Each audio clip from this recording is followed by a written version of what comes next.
स्वर सुधा मंच पर प्रस्तुत है मालती जोशी की कहानी हाजिरी।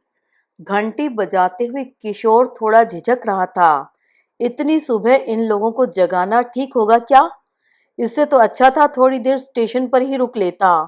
पर रात भर के सफर के बाद वहां रुकने का जरा भी मन नहीं हो रहा था। वह इसी ऊहापोह में था कि अंदर दरवाजा खुला। दरवाजे की चाबी लेकर माँ बाहर आई। ताला खोलते हुए उन्होंने पूछा, बहुत देर इंतजार तो नहीं करवाया ने? आजकल जरा धीरे धीरे चल पाती हूँ। भीतर आकर प्रणाम करते हुए उसने पूछा, मैंने बहुत जल्दी तो नहीं जगा दिया ने? अरे नहीं, मेरी सुबह तो बहुत जल्दी हो जाती है, तुम जानते तो हो। ड्राइंग रूम में पांव रखते ही देखा, सेंटर टेबल पर लोटा और गिलास रखा हुआ है। उसे माँ पर बड़ा प्यार आया। वह कहते हुए उसने जैसे ही लोटा छुआ, वह चौंक गया। यह तो गर्म है। हाँ, तुम्हारे बाबूजी को जगाने जा रही थी न? घंटी सुनी तो सोचा पहले दरवाजा देख लूं। तुम मुंह हाथ धो लो, तब तक मैं उन्हें पानी देकर आती हूँ। वह फ्रेश होकर डाइनिंग टेबल पर आकर बैठ गया। माँ ने पूछा, अदरक की चाय पी लोगे या अलग से बना दूं? नहीं, अदरक की चलेगी, बहुत दिनों से पी नहीं है। बल्कि तुम लोगों को तो वहां रोज पीनी चाहिए, इतनी ठंड जो होती है वहां। वह कुछ नहीं बोला, मन ही मन हंस दिया। वहां हम लोग जैसी चाय पीते हैं, वो माँ यदि देख ले तो। बाबूजी मुंह हाथ धोकर आ गए थे। किशोर ने उन्हें प्रणाम किया। आशीर्वाद देते हुए बोले, बच्चे ठीक है न? जी। दोबारा आएंगे? जी, हम लोग यहीं से जाएंगे। बच्चों के मामा उन्हें छोड़ जाएंगे। ठीक है। उन्होंने संतोष व्यक्त किया। फिर माँ से बोले, उसे ये काढ़ा क्यों पिला रही हो? मैंने पहले पूछ लिया था, माँ ने उत्तर दिया। फिर वे कुछ नहीं बोले। सुबह सुबह इतना बोलना उनके लिए काफी से ज्यादा था। चाय पीकर वे उठे। निकल रहा हूँ, उन्होंने कहा और जूते पहनकर बाहर निकल गए। बाबूजी का मॉर्निंग वॉक बदस्तूर जारी है, एक दिन नागा नहीं होता। अच्छा बेटा, मैं फटाफट नहा लूं? बाबूजी आए तो दरवाजा खोल देना। आज तो इत्मीनान से नहाऊंगी। रोज दरवाजा खोलने का खटका रहता है न? तुम्हें तो मालूम है, तुम्हारे बाबूजी को इंतजार जरा रास नहीं आता। माँ ने कहा जरूर, पर इत्मीनान से कहाँ नहा पाई। 5-7 मिनट में ही बाहर निकल आई। रोज की आदत जो ठहरी। अपने कपड़ों की बाल्टी रखते हुए बोली, बेटा, तुम्हें नहाने की जल्दी तो नहीं है न? बिल्कुल नहीं। तो इनके कपड़े रख देती हूँ। माँ ने बाबूजी के कपड़े और टॉवेल बाथरूम में रख दिए। चुन्नट डालकर धोती पूजा घर की चौकी पर रख दी। फिर वॉश बेसिन पर शेविंग का सामान रख दिया। पूजा घर चकाचक किया। धूप दीप चंदन अगरबत्ती फूल सब सजा दिए। तांबे का लोटा चमकाकर उसमें जल भरकर रख दिया। तब तक बाबूजी घूमकर लौट भी आए। चाय बना रही हूँ, लोगे? माँ ने पूछा। इस समय तो बाबूजी खालिस दूध वाली चाय पीते हैं न? रहने दो, मैं नहीं पी सकूंगा। नाश्ते के बाद सादी चाय बनाऊंगी, तब ले लेना, माँ ने कहा। चाय पीकर बाबूजी ने शेव किया, फिर नहाने चले गए। माँ ने गैस पर कढ़ाई रखते हुए कहा, चलो आज तुम्हारे बहाने ठाकुर जी को हलवे का भोग लगा लेते हैं। रोज किस चीज का लगाती हो? जो मिल जाए, फल, मिठाई, मेवा या फिर कोरा दूध शक्कर। ठाकुर जी कौन सा खाते हैं? खाना तो हम ही को होता है, तो जो खा सके, हजम कर सके, उसी का भोग लगाते हैं। सूखे मेवे अब चबाए नहीं जाते, तो मैं पीस कर रख लेती हूँ, उसमें थोड़ी शक्कर मिला लेती हूँ। उसी बहाने सूखे मेवे पेट में जाते हैं। नाश्ते में हलवे के साथ चावल के चीले भी थे। उसके बाद चाय भी। बाबूजी को चाय के साथ गोलियां भी दी गईं, जो उन्होंने चाय के साथ गटक ली। चाय पीकर बाबूजी उठ खड़े हुए। माँ ने तत्परता से उनके हाथ में झोला और एक लिस्ट थमा दी। बाजार चलोगे? बाबूजी ने पूछा। जी, अभी नहाया भी नहीं हूँ, उसने विनम्रता से कहा। रात भर का जागा हुआ है, थोड़ा आराम कर लेने दो। माँ ने उसकी वकालत कर दी। बाबूजी चले गए। वह कमरे में जाकर सोने की कोशिश करने लगा। झपकी आने को ही थी कि विमला झाड़ू पोछा करने आ गई। उसने आंख बंद कर रखी थी पर कान तो बंद नहीं कर पाया था। बाहर आंगन में बसंती बर्तन रगड़ रही थी और ऊंची आवाज में माँ से बतिया रही थी। ऐसे में सोना असंभव था। वह उठा और नहाने चला गया। कम से कम कपड़े समय से धुलने चले जाएंगे। नहा धोकर वह माँ के पास आकर बैठ गया। वे टेबल पर सब्जी का ढेर लिए बैठी थी।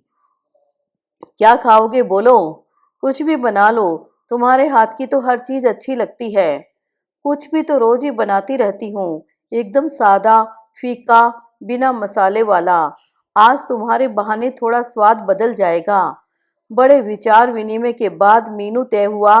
लौकी के कोफ्ते, मेथी आलू, मटर पुलाव, मूली टमाटर का सलाद। बाबूजी के आने तक पूरा खाना बन चुका था। बस पुलाव बाकी थे। परात में आटा गूंथा रखा था। लोइयां तक तैयार थी। बाबूजी के आते ही माँ ने लपक कर उनके हाथ से झोला ले लिया। संभाल कर निकालना सामान।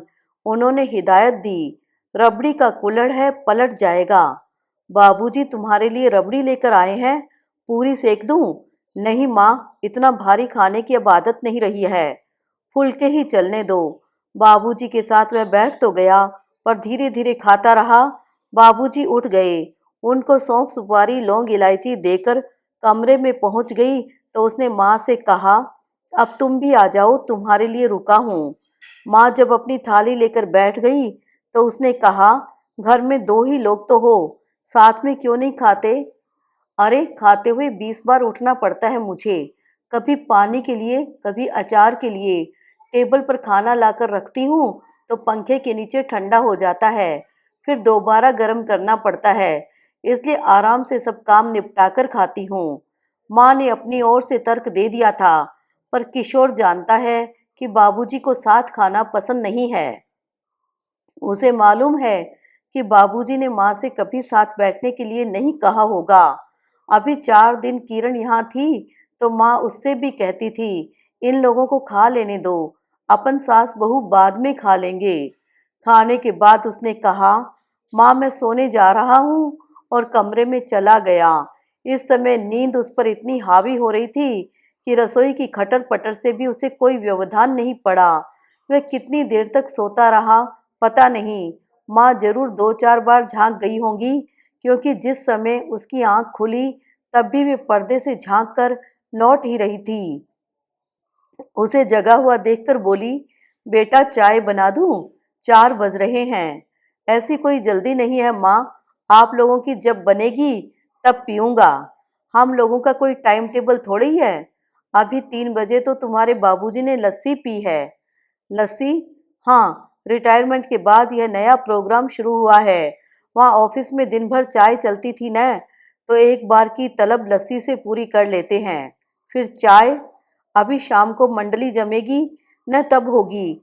तो ठीक है, मेरी भी तभी बना देना। 5:30 बजे मंडली इकट्ठा हुई। कुछ तो किशोर के परिचित थे, 1-2 नया परिचय हुआ। उन्हीं के साथ चाय हुई। चाय के साथ ढेर सारा सूखा नाश्ता भी था। माँ लगातार भीतर बाहर कर रही थी। 1-2 बार वह उठकर गया और कुछ सामान ले आया। जब सब लोग चले गए तो माँ ट्रे में प्लेटें जमाने लगी। किशोर ने हाथ पकड़कर उन्हें रोक दिया और अपने पास सोफे पर बिठा लिया। थोड़ी देर आराम करो माँ, सुबह से रोबोट की तरह दौड़ दौड़ कर काम कर रही हो, थकती नहीं हो क्या? माँ हंस पड़ी। बेटा, अपने पति और बच्चों के लिए काम करते हुए औरत कभी नहीं थकती। औरतें नहीं थकती, पर उसका शरीर जरूर थक जाता है क्योंकि वह हार्ड मांस का बना होता है। उठने बैठने में तुम्हें जो कष्ट हो रहा है वह मैं साफ देख रहा हूँ। हाँ रे, आजकल जोड़ों में दर्द रहने लगा है। डॉक्टर को दिखाया? हाँ, दवा भी ले रही हूँ, तभी तो सुबह नाश्ता करने लगी हूँ। दवाइयाँ जो लेनी होती है, नहीं तो इतनी सुबह खाते हुए तुमने मुझे कभी देखा है? तुम्हें आराम की सख्त जरूरत है माँ, नहीं तो बीमार पड़ जाओगी। चलो दोनों जने मेरे साथ चलकर वहां रहो। ये तो यहाँ से हिलेंगे नहीं और इन्हें छोड़कर मैं जा नहीं सकती, तुम जानते हो। तो दीदी लोगों से कहो कि बारी बारी से आकर रहें और बाबूजी को देखें, क्योंकि बाबूजी तो वहां जाएंगे नहीं। नहीं जाएंगे वही ठीक है। ये आदमी क्या कहीं जाकर रहने लायक है? मैं ही इनसे पार पा सकती हूँ। और शीलू नीलू भी यहाँ आकर कैसे रहेंगी? कितने दिन रहेंगी? उनकी गृहस्थी है, बाल बच्चे हैं। ऐसा करते हैं, एक खाना बनाने वाली बाई रख लेते हैं। 2 महीने की तो बात है। बाकी कामों के लिए बसंती और विमला है ही। और इन्हें किसी और के हाथ का खाना नहीं भाता, सो नुक्स निकालते हैं। दाल सब्जी का तो फिर भी समझ में आता है, पर ये तो रोटी में भी खामियां निकालते हैं। कच्ची है, जली हुई है, किनारे मोटे हैं, दुनिया भर की बातें। खाने को जैसे तैसे हो भी जाएगा, पर दिन में 10 बार 10 तरह की चाय बनती है। वह कौन बनाएगा? तुमने बाबूजी की बहुत आदत बिगाड़ रखी है। हाँ, तुम्हारी बहनें भी यही कहती हैं। मैंने आदत बिगाड़ी है तो मैं ही झेल रही हूँ, किसी से कहने तो जाती नहीं हूँ। 2 महीनों के लिए किरण को छोड़ जाऊं, तुम्हें थोड़ा आराम हो जाएगा। किशोर ने कह तो दिया, पर जानता था कि प्रस्ताव सुनते ही किरण तलाक दे देगी। माँ ने भी जैसे उसी के विचारों का अनुमोदन किया। ना बाबा, लड़की तीसरे दिन ही भाग जाएगी। उनसे सिर्फ मैं ही पार पा सकती हूँ, किसी और के बस का नहीं है। वे फिर लोग दूसरी बातें करते रहे, दीदी लोगों की, उनके बच्चों की। किरण सामने रहती है तो बातचीत का स्तर औपचारिक बना रहता है, अंतरंग बातें हो ही नहीं पाती। बातें करते हुए कितना वक्त गुजर गया, पता ही नहीं चला।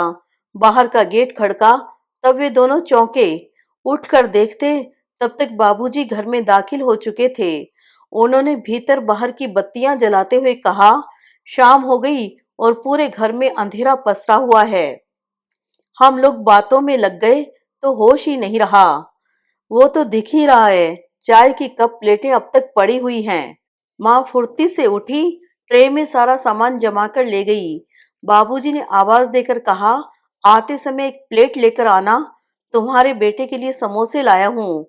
बाबूजी अभी रहने दे, समोसा मैं रात को खाने के साथ खा लूंगा। अरे, रात तक तो ठंडे हो जाएंगे, क्या मजा रहेगा। अपने सामने उतरवा कर लाया हूँ, अभी खा लो। बालूशाही भले ही रात को खा लेना। बालूशाही भी? वह परेशान था। माँ पानी और प्लेट लेकर आई और बोली, बेटा आया है तो सुबह शाम पकवान आ रहे हैं, हमारे लिए तो कुछ याद नहीं आता। हजम करने की ताकत है तुम में, बाबूजी ने कहा और प्लेट में समोसे रखते हुए बोले, लो बेटा खाओ, आप लोग भी लीजिए न। बेटा, ये मैदा, ये तली भुनी चीजें हमें मना है। चलो तुम्हारे साथ के लिए थोड़ा तो ले लेते हैं। बाबूजी ने एक समोसा तोड़ा, आधा माँ को पकड़ाया, आधा खुद खाया। माँ, अब मैं रात में खाना नहीं खाऊंगा। अरे, 2 समोसे से क्या होता है? बहुत कुछ होता है। हिंदुस्तान आया हूँ तब से मेरी डाइटिंग की 12 बज गई है। वहां ससुराल वालों ने भी कोई कसर नहीं छोड़ी। अच्छा, तुम्हारे बाबूजी रात को दलिया खाते हैं, तुम थोड़ा सा वही खा लेना, बस। बालूशाही सुबह नाश्ते में खाऊंगा, कल उसी का भोग लगा देना। रात के खाने में उसने सिर्फ दलिया ही खाया और कमरे में जाकर लेट गया। रसोई समेत माँ भी उसके पास आकर बैठ गई। वह बच्चों की तरह उनकी गोद में सिर रखकर लेट गया। वे प्यार से उसके सिर पर हाथ फेरती रही। किरण और बच्चे सामने होते हैं तो यह सब करते बड़ा संकोच होता है, इसलिए वह बोला था, अब 8 दिन तुम अपने माँ बाप के पास रहो, 8 दिन मैं अपने माँ बाप के पास रहता हूँ। माँ के हाथ को अपने हाथों में लेकर वह बोला, मेरा बहुत मन करता है तुम्हें साथ ले जाने को, पर बाबूजी साथ आएंगे नहीं और तुम उन्हें छोड़कर कहीं जाओगी नहीं। क्या तुम्हारा मन नहीं करता पोते पोतियों को प्यार करने का, बहू का सुख भोगने का? क्या नहीं करता बेटा, पर सारे सुख भाग्य में कहाँ होते हैं। इस बार तो बच्चों से ठीक से प्यार भी नहीं कर पाई। बच्चे थोड़े हिलते मिलते हैं, तब तक जाने का समय हो जाता। जितने दिन के लिए आते हैं उसमें भी हिस्सा बांट हो जाते हैं। ठीक भी है, हमारी तरह बहू के माँ बाप का भी मन करता होगा नवासों को प्यार करने का, बेटी दामाद को खिलाने पिलाने का। यही चाहता था कि तुम्हें थोड़ा आराम मिले, और वह यहाँ तो मिलने वाला नहीं है। बेटा, अब आराम तो मुझे एकदम तभी मिलेगा, मरने के बाद। प्लीज फालतू बातें मत करो। अरे, इनके मारे शांति से मर भी नहीं पाऊंगी। कौन देखेगा इन्हें? कौन इनके नखरे उठाएगा? कौन इनके हुक्म झेलेगा? तब की तब देखी जाएगी। प्लीज कोई दूसरी बात करो। तभी बाहर से आवाज आई, सुनो। अब क्या हुआ? कहते हुए माँ उठी। इतनी देर बैठे बैठे किशोर का सिर गोद में लेने से पांव सुन्न हो गए थे। गेट की ताला चाबी कहाँ है? आ रही हूँ, माँ ने कहा। सुबह तुम्हारे लिए गेट खोला था न, तब बातों बातों में जाने कहाँ रख दी। देखती हूँ, और जितना बन सका उतनी तेजी से कमरे के बाहर चली गई। उसे अनायास ही एक प्रसंग याद आ गया। छोटा था तब घर में कोई मंगल उत्सव था। बहुत सी औरतें जमा थी। तब माँ ने शर्माते हुए एक कविता पढ़ी थी। छड़ी पे छड़ी गुलाब की छड़ी, हंसमुख लाल जी की हाजिरी में कौशल्या खड़ी। ये कौशल्या तब से उनकी हाजिरी में ही खड़ी हैं। कई बार उसके मन में विचार भी आता है कि दादा दादी ने क्या सोचकर पिता का नाम हंसमुख लाल रखा होगा। माँ कहती है, उनकी मंडली में जाकर देखो, तब पता चलेगा। चौबीसों घंटे दोस्तों से घिरे रहते हैं, तो क्या यूं ही? अरे, तो थोड़ी हंसी इधर भी तो पास ऑन करो। गेट बंद होने की आवाज आ गई थी, मतलब ताला चाबी मिल गए थे। वहीं आसपास होंगे, पर बाबूजी खुद ढूंढते तो उनकी इज्जत पर आंच न आती। चीजें अपनी जगह पर क्यों नहीं है, सिर्फ यह जताने के लिए ही उन्होंने माँ को तलब किया होगा। कभी कभी बाबूजी से कहने का मन होता है कि जैसे आप बूढ़े हो रहे हैं, माँ की भी तो उम्र हो चली है। उनसे आप पहले वाली फुर्ती की अपेक्षा कैसे कर सकते हैं? पर यह सब कहने का साहस वह कभी जुटा पाएगा, इसमें संदेह है। बस एक बात तय है कि बाबूजी के रहते माँ को आराम नहीं मिल सकता। अपने इस विचार से वह खुद ही चौंक गया। माँ को इसकी भनक भी मिली तो वह जिंदगी भर उसका मुंह नहीं देखेगी, और बाबूजी के न रहने पर उस आराम का वे करेंगी भी क्या? उनकी अपनी तो कोई दुनिया ही नहीं है। उनका तो एक एक क्षण बाबूजी को समर्पित है। इस शून्य को वे कैसे भरेंगी? इस खालीपन से तो वे पगला जाएंगी। लोग इस उम्र में पूजा पाठ करते हैं, पर माँ के सारे पूजा पाठ, व्रत, उपवास बाबूजी के लिए ही हैं। उनके बाद तो वे अप्रासंगिक हो जाएंगी। और अगर इसके विपरीत हुआ तो, मतलब जैसे कि माँ चाहती है वे पहले चली गई, तो बाबूजी तो एकदम असहाय और पंगु ही हो जाएंगे। ऐसे हताश और निरे बाबूजी की तो वे कल्पना भी नहीं कर सकता। हे प्रभु, मेरे बाबूजी चट्टान की तरह ऐसे ही कठोर और अडिग बने रहें। उनका रोब दाब इसी तरह अक्षुण्ण रहे, और उनके इर्द गिर्द माँ ऐसे ही चक्कर घिनी की तरह घूमती रहें, हमेशा, हमेशा, हमेशा। आमीन।